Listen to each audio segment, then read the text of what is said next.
warahmatullahi wabarakatuh. Kembali lagi di channel Faizatul Khairiyah. Kali ini masih di bab 1, yaitu alat-alat bersuci. Kemarin kita sudah mengenal tentang bersuci dengan air. Jadi macam-macam air dan air-air apa yang tidak boleh untuk bersuci.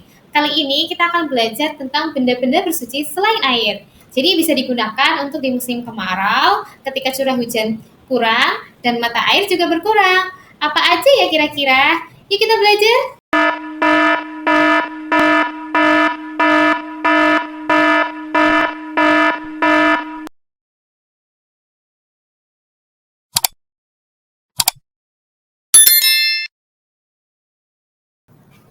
Yang pertama adalah benda padat. Benda-benda selain air yang dapat digunakan untuk bersuci adalah benda-benda yang mampu menyerap air. Contohnya, kayu, batu, tisu kering, tanah, pecahan genting, dan benda-benda lain. Semua benda tersebut harus dalam keadaan bersih ya, tidak boleh dalam keadaan kotor.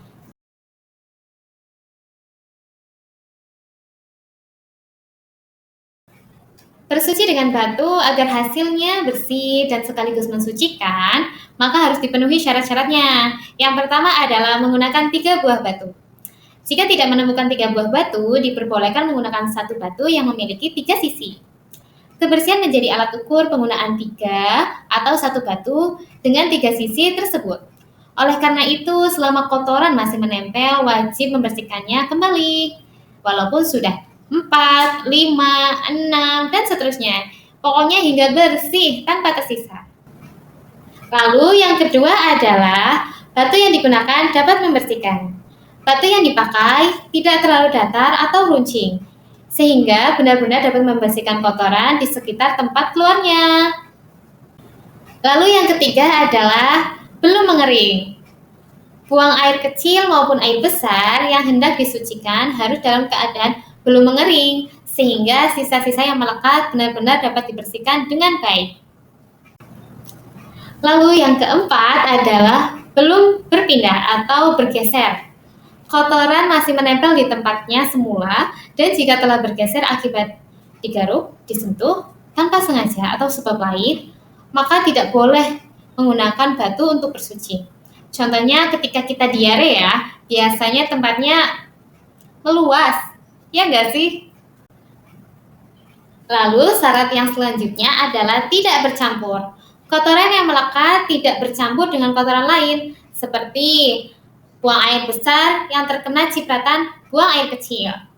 Jika yang bercampur dengan benda-benda padat yang suci seperti kerikil, maka tetap boleh dipergunakan dengan batu untuk bersucinya. Jadi kalau misalnya perempuan, kemungkinan besar tidak ya. Syarat yang selanjutnya adalah tidak meluber. Orang-orang yang terkena diare biasanya sisa kotornya sampai menempel ke permukaan pantat atau menempel di 2 dinding dubur akibat berdiri setelah buang air besar. Kotoran yang sudah masuk kategori meluber sehingga tidak boleh menggunakan batu untuk bersuci.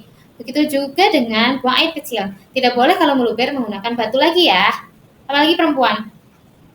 No. Syarat yang selanjutnya adalah batu dalam keadaan tidak basah.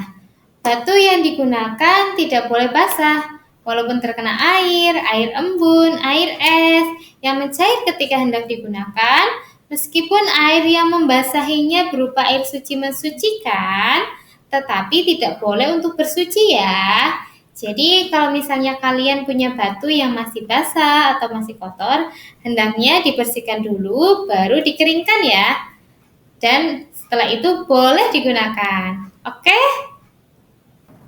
Lalu syarat yang selanjutnya adalah batu dalam keadaan suci.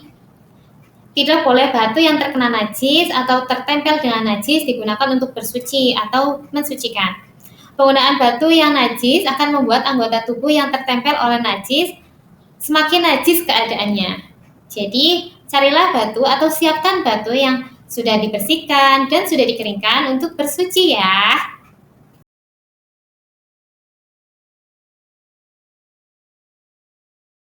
Selanjutnya adalah menggunakan benda padat selain batu. Tahukah kamu, dalam kondisi tidak ada air yang suci dan mensucikan, terus batu sebagai alat bersuci, maka diperbolehkan mensucikan buang air besar dan buang air kecil dengan menggunakan benda-benda lainnya.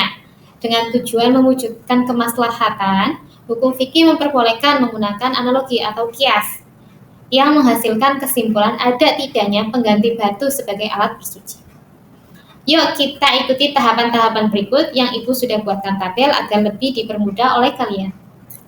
Yang pertama adalah menentukan sesuatu perkara yang sudah ada ketentuan hukumnya, yaitu batu yang sudah jelas hukumnya. Lalu yang kedua, mengidentifikasi sesuatu perkara yang belum ada ketentuan hukumnya. Benda-benda yang ditemukan di toilet pesawat atau kereta atau sekarang ada di bis ya. Lalu yang selanjutnya, benda-benda yang ditemukan di hutan gersang seperti ranting dan dedaunan kering. Yang ketiga, menentukan kriteria. Yang pertama adalah suatu perkara yang sudah ada ketentuan hukumnya merupakan benda yang suci. Lalu yang kedua, sesuatu perkara yang sudah ada ketentuan hukumnya berupa benda yang padat dan kering. Lalu yang ketiga, dapat menyerap, menghilangkan, dan membersihkan kotoran atau najis. Lalu yang keempat adalah bukan benda yang dihormati dan sangat dibutuhkan, seperti roti. Yang keempat adalah menentukan persamaan suatu perkara yang belum ada ketentuan hukumnya dengan sesuatu perkara yang sudah ada ketentuan hukumnya berdasarkan kriteria. Yang pertama adalah tisu, ranting, dedaunan kering memiliki 4 kriteria yang disyaratkan. Lalu yang kelima, menentukan perbedaan antara yang sudah dan belum ada hukumnya berdasarkan kriteria. Hanya tingkat kepadatan yang berbeda antara tisu, kayu, dan dedaunan kering dengan batu. Lalu yang keenam adalah menyusun kesimpulan. Nah, jadi tisu, ranting, dedaunan kering boleh digunakan sebagai alat bersuci menggantikan batu. Nah, ini contohnya ya. Selama belum menemukan air dan batu, kita juga boleh mengamati untuk menemukan benda-benda lain, yaitu tisu, ranting, dedaunan kering yang dapat digunakan untuk bersuci dengan cara mengikuti prosedur di atas.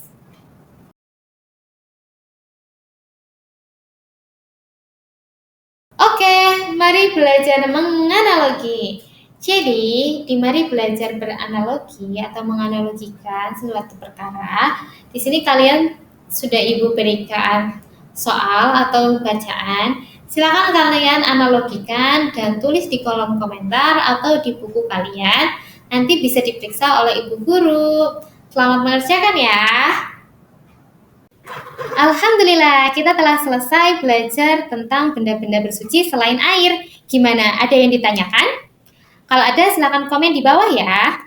Untuk ibu-ibu guru dan bapak-bapak guru, silakan yang mau perlu PPT-nya atau PowerPoint-nya untuk presentasi di kelas maupun di mana-mana, silakan klik di deskripsi box karena saya sudah menyediakan link PowerPoint yang bisa digunakan untuk pembelajaran Bapak Ibu Guru. Jangan lupa untuk subscribe, like, komen, and share ke teman-teman kalian jika video ini bermanfaat. Jika banyak kurangnya, saya mohon maaf yang sebesar-besarnya. Wassalamualaikum warahmatullahi wabarakatuh. Bye.